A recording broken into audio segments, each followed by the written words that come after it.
Om Namah Shivaya Om.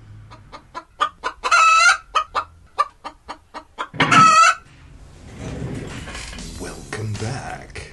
This is Chicken Philosophy, the Nag Hammadi, part 46, in which I will pick up right where Edward left off in part 45.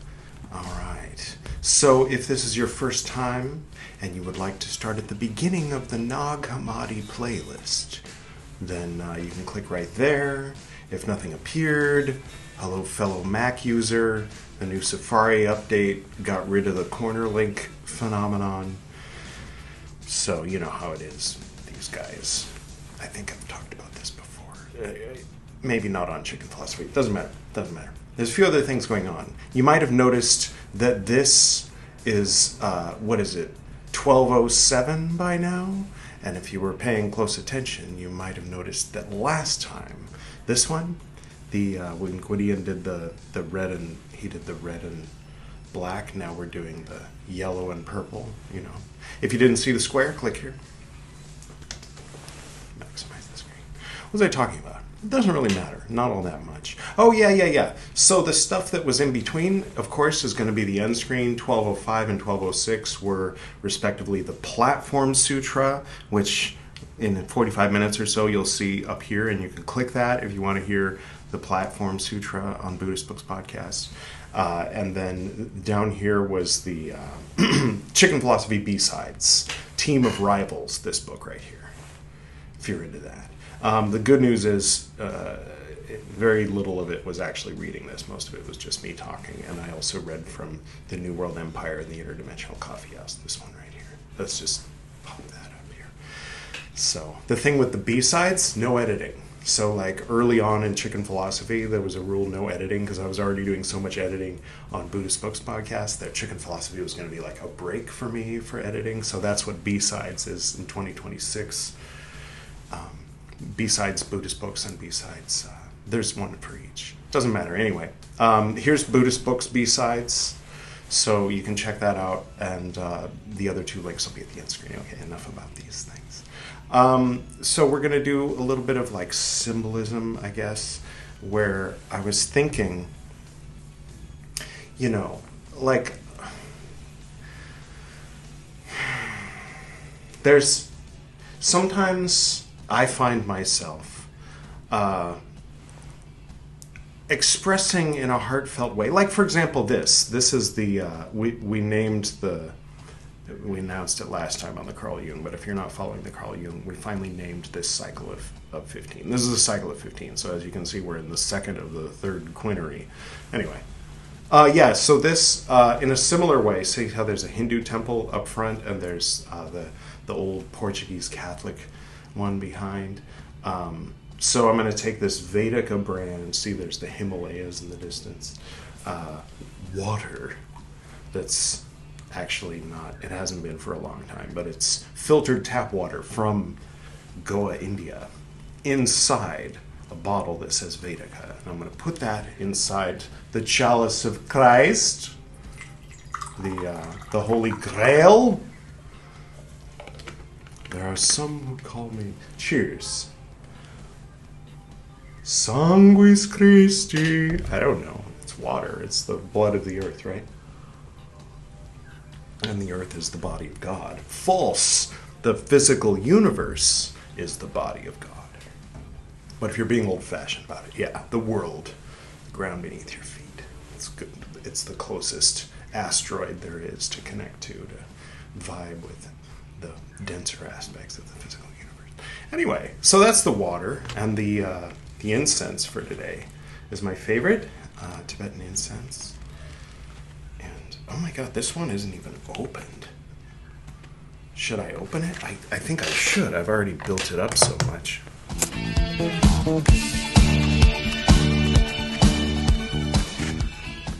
That out. Fresh from the box. You can search that on Google. I don't know if it's available where you are, but the box is lovely. And the smell is lovely. So, and these guys aren't paying me to say all this. This is just an honest recommendation from, you know, it's like we all do research by living our lives, and then we can impart little pearls of wisdom to the others in a similar way as how each brain cell connects with the other brain cells, hence the noosphere, hence Teilhard de Chardin, the purple petal before it was the Nag Hammadi. But then I was looking up his Wikipedia page on the last episode of Divine Pymander, if you didn't follow that and you were wondering what happened there. And I looked up his Wikipedia page, and I found out for the first time that he was like a huge proponent of eugenics. But he's Teilhard de Chardin. So if you want to hear me read Teilhard de Chardin, and you have a perspective that would allow for me to knowingly read the words of a guy who was a huge proponent of eugenics, apparently. You know what I mean? Like, is it one of those things? Is it, we got to separate the art from the artist because Beethoven apparently beat his maid or whatever, at least in the movie.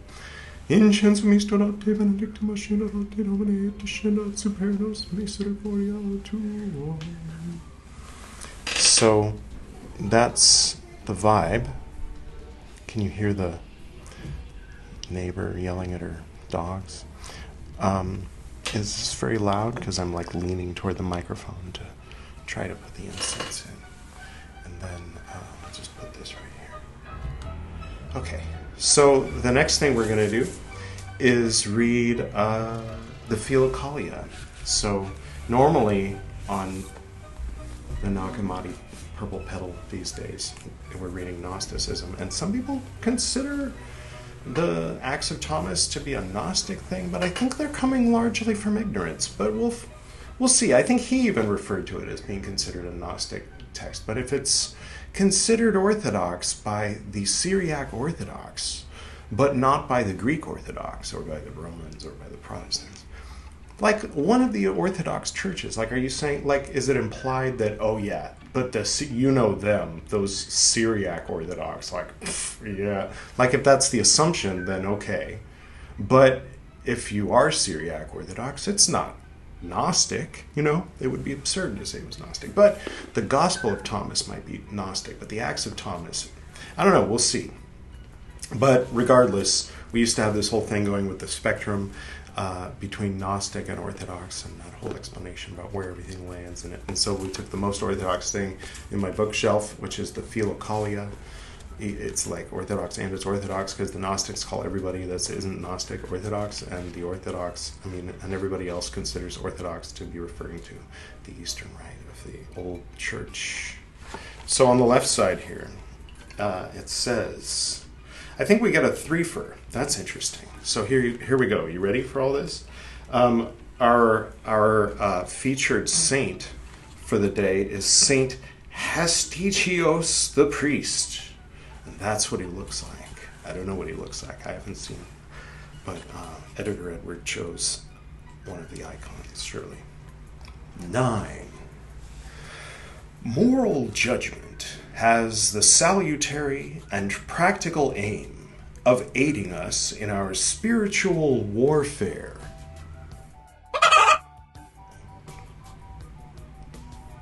I mean, I'd say as long as it remains spiritual and doesn't become like, oh yeah, but it's all actually literally because like, see, because here in the book of Revelations, like, so this is Muhammad, you know, and that's what, no. So if that's the assumption, never mind. I'll just keep reading. But spiritual warfare itself, I mean, I think it's important to be able to step out of and come off of spiritual warfare. I mean, generally, I don't like it. I'm not into it, you know, for whatever it means, whatever you make that definition. There's various definitions I'm not into personally. But I can see, like, the ultimate highest interpretation, like if you ask, you know, someone, you know, what does do what thou wilt mean? It means do my higher will, like through Hakma into the Keter. And it's like, you can't really argue with that.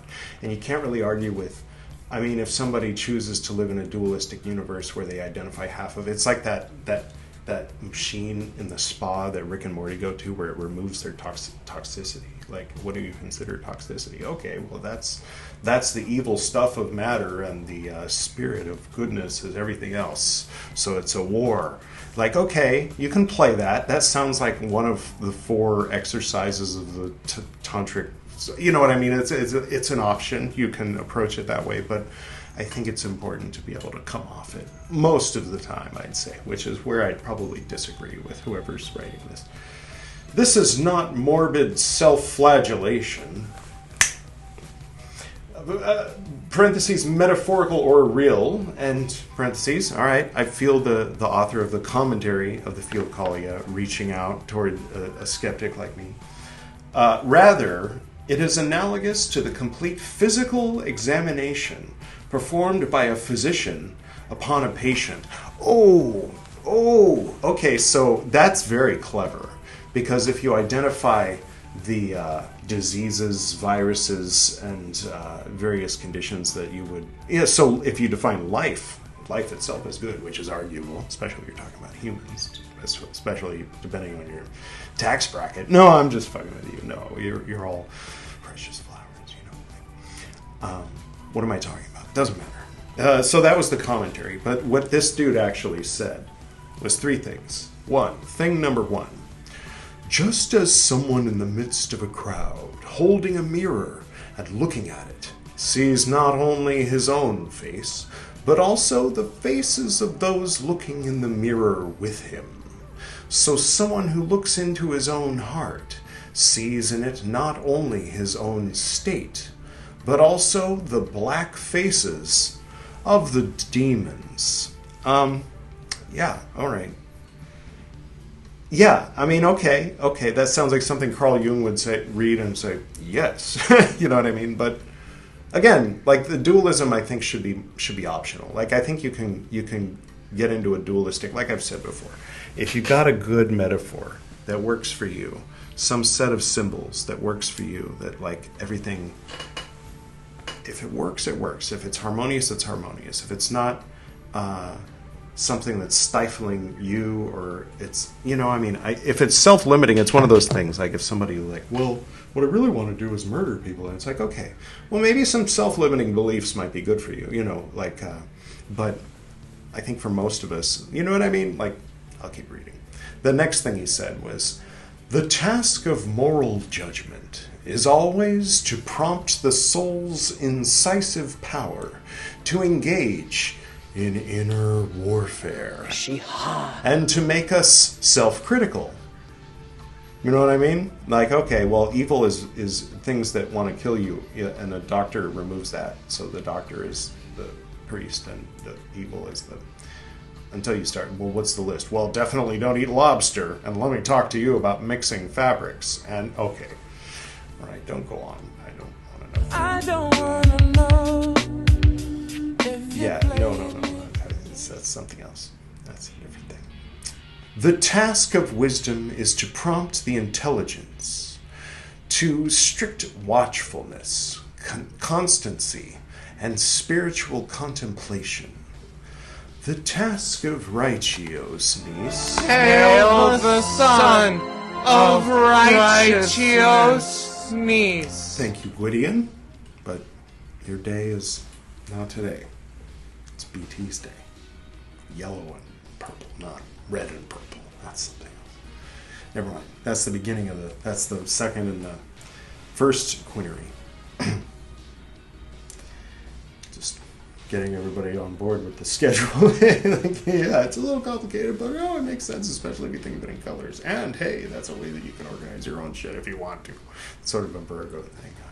YouTube is always like, are you AI? I'm like, no, this is actually how I think. You know, I'm numbering things, and the descriptions are almost identical, except for the part of it that doesn't make any sense most of the time, you know.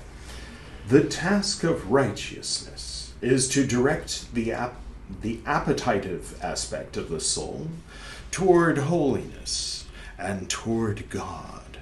Fortitude's task is to govern the 5 senses and to keep them always under control, so that through them neither our inner self, the heart, nor our outer self, the body, is defiled.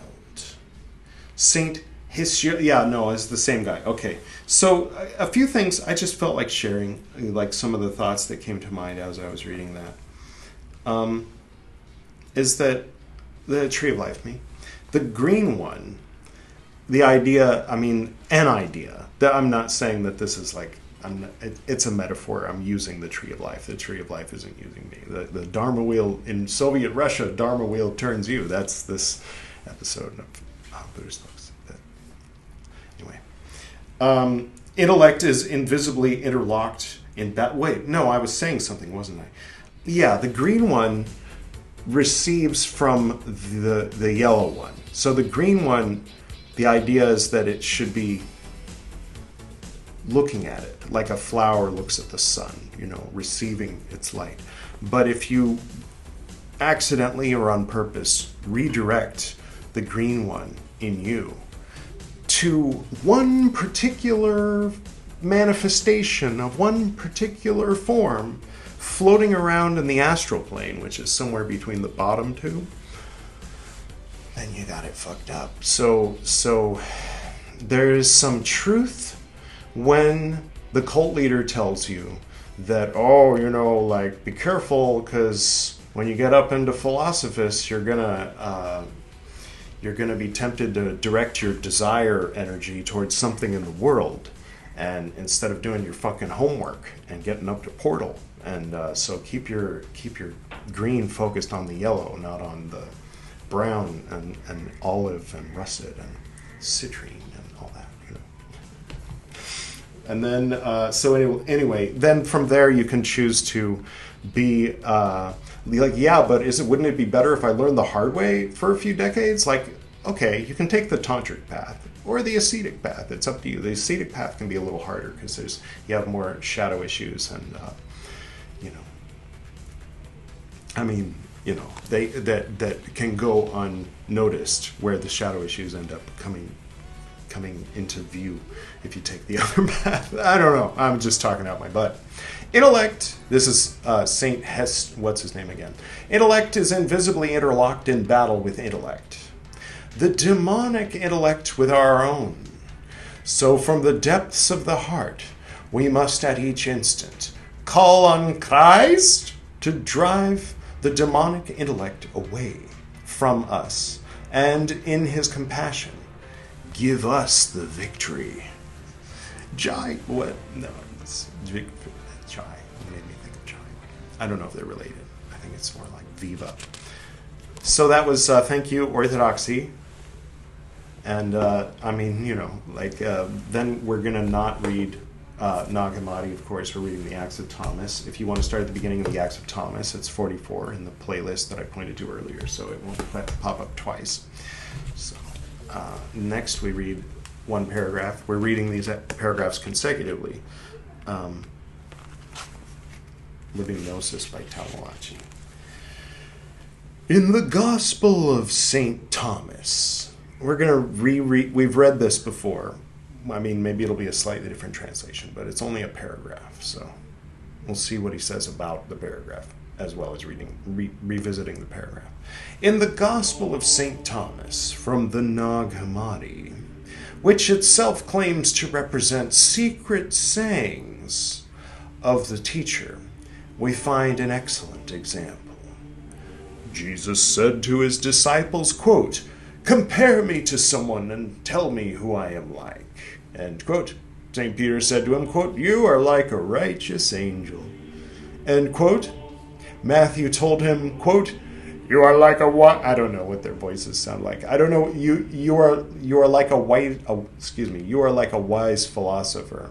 End quote. Thomas said to him, quote, "Master, my mouth is wholly incapable of saying who you are like." End quote. Jesus said, quote, "I am not your master, because you have drunk. You have become intoxicated from the bubbling spring, which I have measured out." End quote. And he took him and told him 3 things. When Thomas returned to his companions, they asked him, quote, "What did Jesus say to you?" End quote. Thomas said to them, quote, "If I tell you one of the things which he told me, you will pick up stones and throw them at me. A fire will come out of the stones and burn you up." Here, oh good, he's going to talk about it now. Here, Thomas is clearly given secret teachings in private by Yeshua that other disciples were not privy to, and it is directly said that Thomas was not allowed to repeat these special sayings even to others among Yeshua's disciples. Thus, while all disciples received inner teachings that were not given to outsiders, there was also a distinction made between outer, inner, and secret teachings within the circle of disciples itself, so that there were inner and secret teachings which were only given to a select few among the disciples of Yeshua. The way in which Thomas was chosen suggests that he had a more direct experience of the Christos and a greater spiritual maturity, and it was on account of this that he was selected. Essentially, the connotation is that Thomas was nearer to the indwelling Christ in himself, and therefore would be able to hear and understand deeper levels of the teachings. So Christianity was into, or according to the Gnostics, and anybody who's like, well, yeah, but the priestly were like the apostles or whatever. I don't think they still are on that trip anymore. But what am I talking about?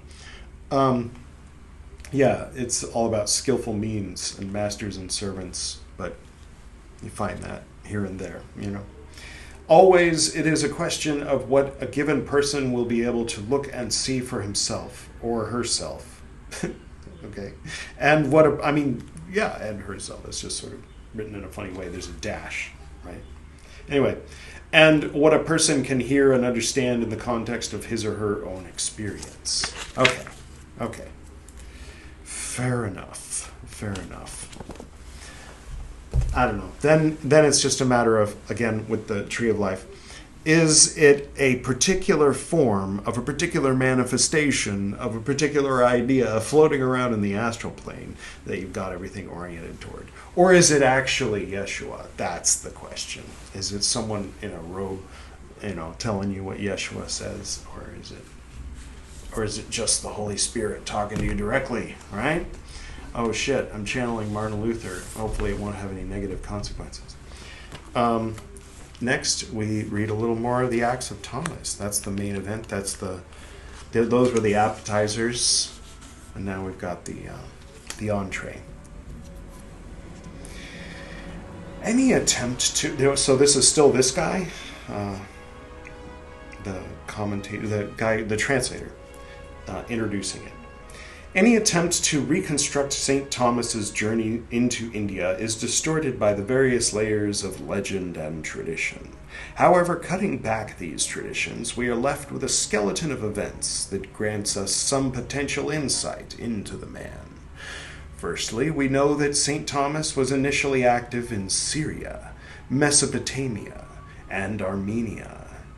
Eusebius states explicitly that St. Thomas was involved in Syria and was strongly tied to the See of Edessa, from Historia Ecclesiastica. Okay.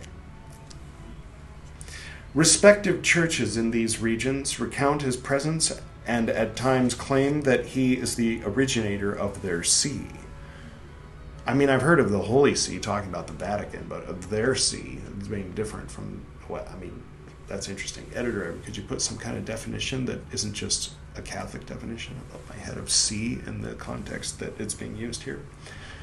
Thank you, Editor. I put a lot of faith in Editor Edward that he's going to find something good. Respective churches in these regions recount his presence and at times claim that he is the originator of their see. I just read that. Curiously, this is not the case with Syriac city of Antioch, founded by St. Peter, or the city of Edessa, founded by St. Thaddeus. However, the Babylonian Church, via the Catholicos of the East, holds St. Thomas as their founder.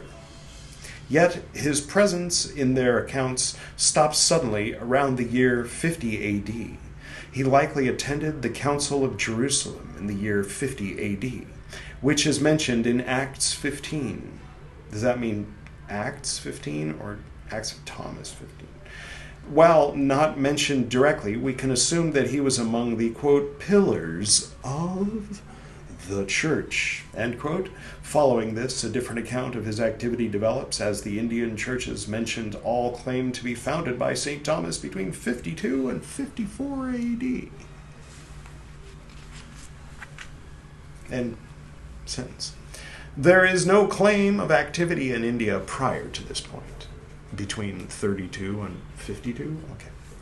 The churches with the strongest claims to antiquity are ones that apparently had a Jewish community already present when St. Thomas the Apostle arrived, based upon church's fathers. You know that guy we've been waiting for? He came! Like, it was probably easier than explaining to, like, okay, you got to stop worshiping those 1700 gods and listen to me. You know, like, seems like a harder sell, depending. Based upon church fathers' references to Indian Christians reading the Gospel of Matthew in Hebrew, St. Thomas's missionary activity was targeted at Jewish communities living abroad who would comprehend the cultural context of his message. Saint Pantaenus, awesome name, was said to have encountered this group in the middle of the 2nd century. You mentioned that. You want to mention it twice just so we don't forget? 2 generations after the death of St. Thomas. I suppose there was more detail in that, where maybe he's doing them. Never mind. The means of St. Thomas's travel to India is also worth considering. This text, as well as the older Acts of Thomas, there's older Acts of Thomas? What am I reading? What? Is this not? I'll keep reading. Recount that he arrived by ship. The only regional port that would have engaged in this type of trade was Ezion-Geber on the Gulf of Aqaba. While possible, the prospect of a long sea voyage with an inexperienced sailor in ancient times would have been strange and daunting. A fluency in Arabic would have been useful, but St. Thomas has no connections with the Arabian Peninsula. Instead, he is associated with Mesopotamia. Mesopotamia, that's where I wanna go.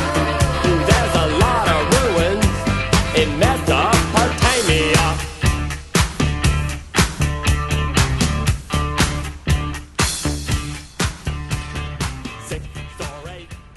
I hope that isn't like strictly copyright held. So that was the beginning of the list. He is associated with Mesopotamia, Persia, Parthia, which I believe is where the Milandapana.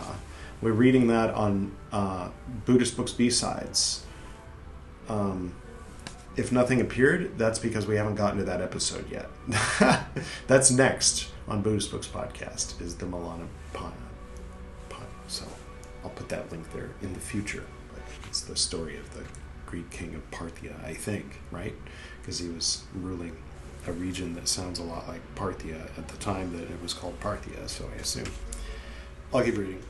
Mesopotamia, Persia, Parthia, and India, which form a consecutive geographical line along the Silk Road.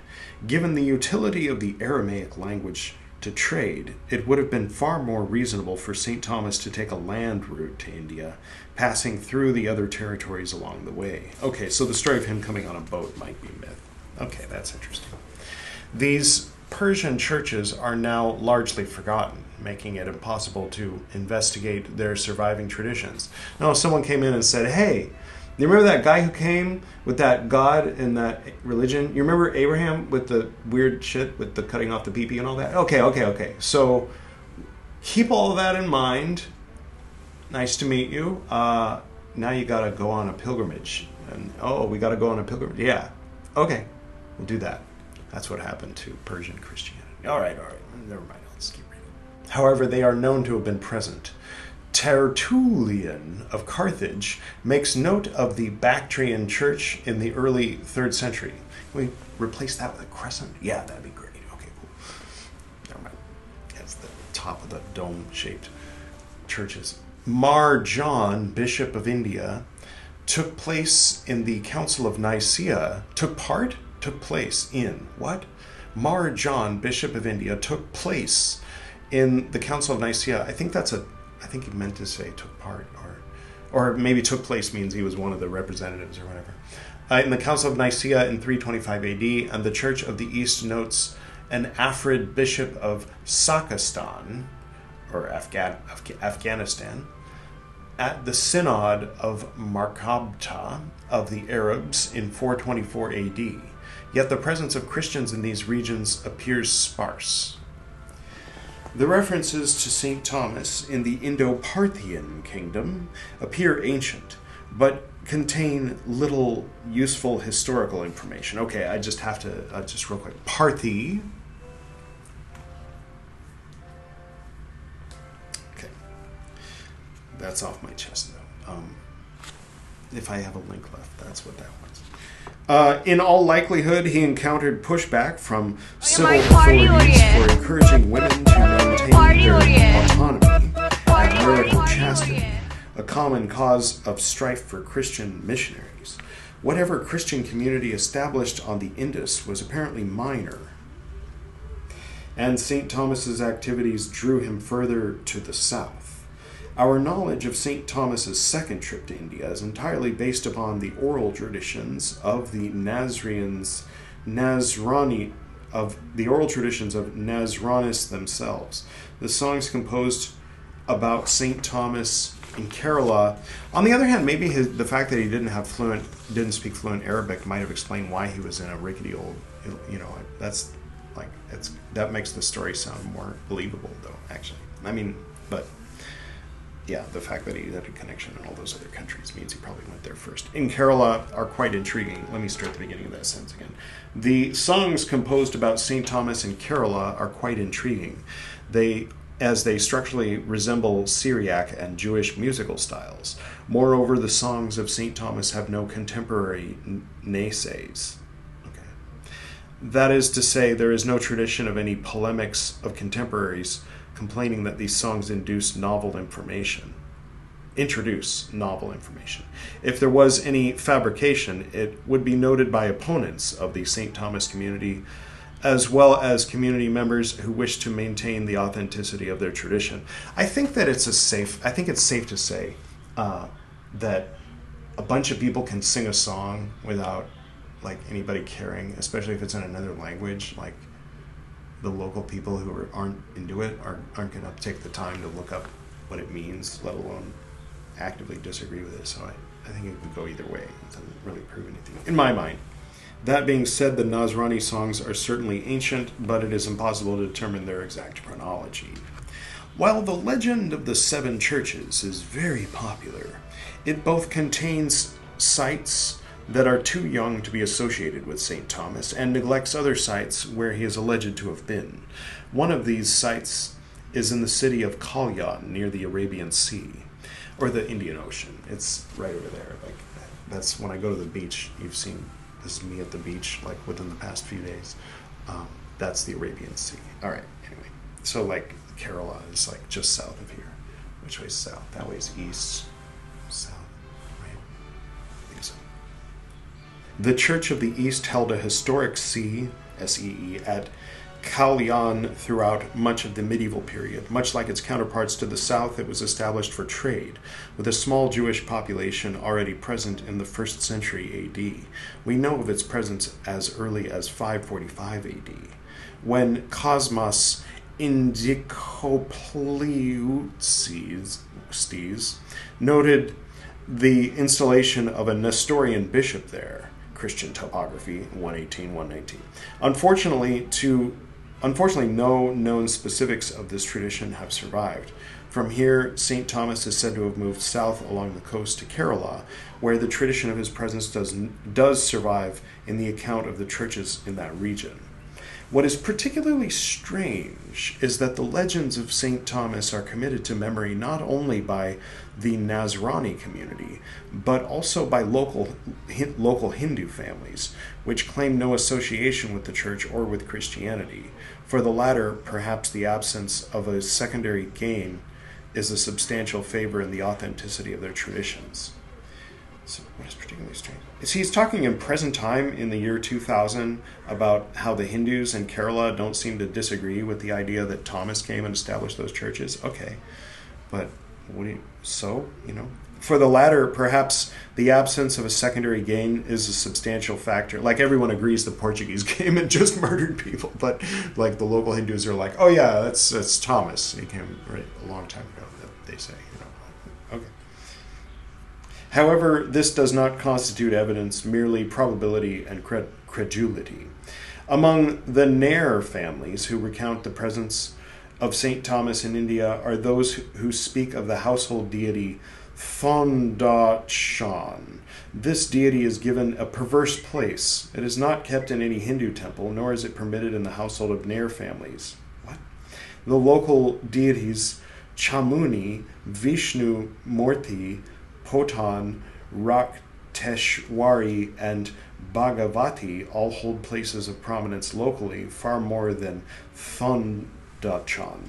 Like them, he appears unrelated to the non-Aryan deities, yet the story of his arrival in India parallels that of St. Thomas. Moreover, his name, Thondachan, meaning Father Thonda, is understood to be one and the same as the Syriac Martama, which is Thomas. Forgot. I'll read one more big chunk, I guess. By the account of those who honor him, Thondachan came ashore at Malyankara. His followers and the local mercantile sailors were suffering from scurvy, a common ailment for distant sea travel in the ancient world. Thondachan himself was suffering from a malady relating to his throat. This illness progressed for some time until he lost his voice entirely. A Jewish merchant by the name of Matan took Thondachan to the local head of the Nair family, a man named Kambian Valapil, who was in poor health after being more... Are you just like spoiling the whole gospel, the whole Acts of Thomas, telling us what happened? Or is this... where else would this be coming from? If so, I don't appreciate it. Upon Kambiam Vilapil and healed him, the household, or put it at the end, at least Carl had the respect to do that. The household of the Nair family thereafter became a place of respite for Thondachan. Oh no, he's not talking about what's in the... He's talking about like a local myth or something, and his fellow travelers. A local physician was, I don't know, maybe you know, if you're paying more attention than I am. After a local physician was paid to care for the scurvy-ridden passengers, and Thondachan in particular. This physician gave them an Indian gooseberry concoction to cure their illness, and in return Thondachan offered them a blessing of 4 silver coins, which he claimed were anointed by the blood of his guru. He thereafter spoke of his guru, who was tortured and nailed to a wooden cross. Before returning to his followers after 3 days. It was this guru who gave Thomas silver coins along with directives that he must use to travel, as they were the coins the guru was sold with. He also... because they probably were on Judas's person when he unalived himself, as they say here on YouTube. Right. There was Thomas's name was technically Judas. I think there were 3 Judases, but there's the famous Judas, Judas Iscariot, they call him. He also told Thomas that he would visit him again in the country to which he traveled. Following this, Thondachan left the family and sailed to a place called Sanai. Later, the family moved further north to Charukunu, where they retained possession of the silver coins. They are known as the Raksta Veli, or blood silver, Rakta Veli, or the Parindu Veli, eagle silver, as they depict the engraved image of an eagle, a common motif of Roman coins. The Nair family still maintains possession of these coins, Tyrian shekels of the 1st century, but their provenance is undocumented, and thus their connection specifically to St. Thomas is impossible to ascertain.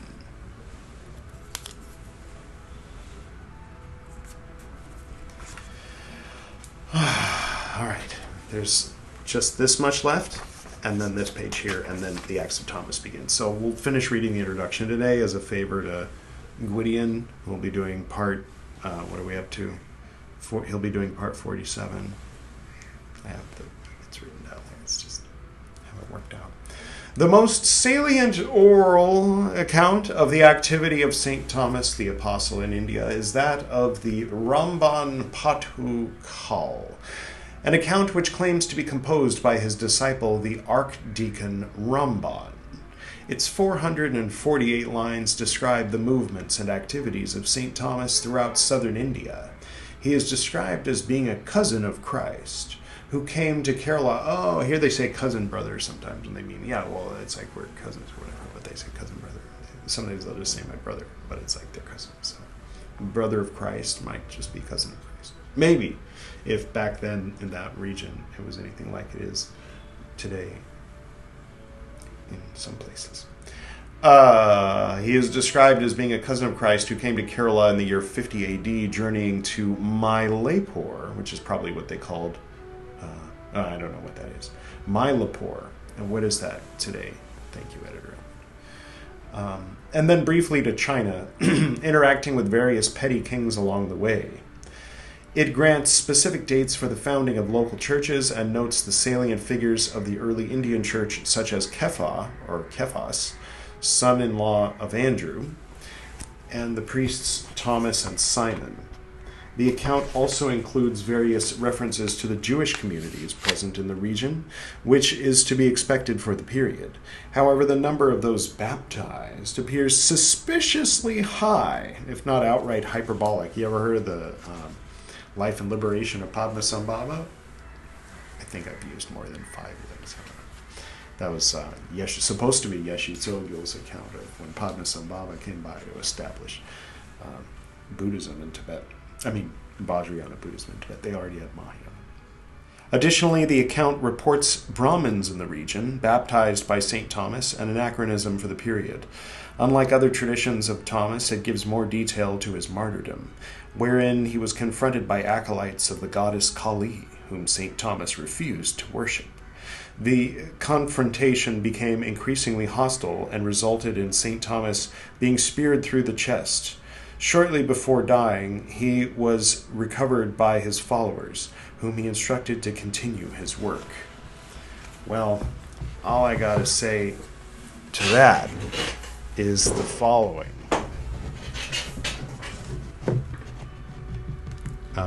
I worship you, Kali. Please don't hurt me. All right, that ought to do it. Sorry, it's a mess. Kind of seeing around the edges. The facade. There's the Buddhist bookshelf and the chicken bookshelf, and then other things in between are a little bit of a mess sometimes. And this is the audio that's being recorded right now by my voice. Hello! See how it's kind of big when I said hello? Anyway, were you able to see that? Were you able to see anything? All right, so yeah, got a little silly at the end. That happens, not very often. See, there's the chicken philosophy bookshelf. That's where I hang where Pymander hangs his robe with the little Buddhist thing there. There's the shit on top of the bookshelf. And then there's, that's where this gets hung. And when Editor Edward isn't sitting there, you see it hanging there. This is from Editor Edward's point of view over here. And I suppose to close, you're welcome to join me. We'll do one Om Namaha Shivaya and one Yeshua Mihi Omnia. Om Namaha Shivaya Om. Om Namaha Shivaya Om. Yeshua Mihi Omnia. Until next time, it'll be Edward doing Divine Pymander. Don't forget to click one of the links in the end screen. platform sutra up here. That's the 6th patriarch of Zen when it was still called Chan. And the link and shit. Until next time.